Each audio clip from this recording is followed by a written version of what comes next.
teman-teman. Kita harus patuh pada protokol kesehatan ya teman-teman. Jakub jatan menanggup cantik. Kali ini Oma akan vlog lagi jalan-jalan di kota Palembang ya teman-teman. Selamat menyaksikan, jangan lupa di like, share, comment, and subscribe ya teman-teman.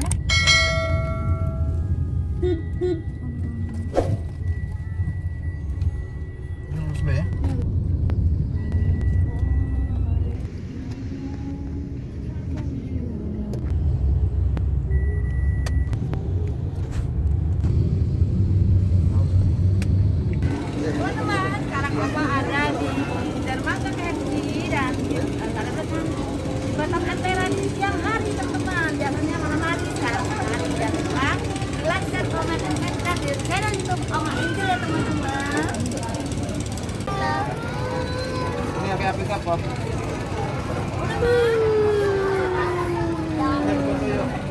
Teman-teman, ketemu lagi nih Oma Injil dan makanan. Oma sekarang ada di dermaga KFC dermaga Palembang sama Ahmad.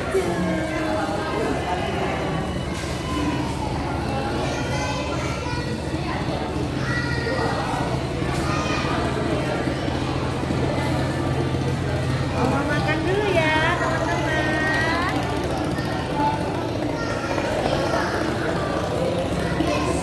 Masih banyak.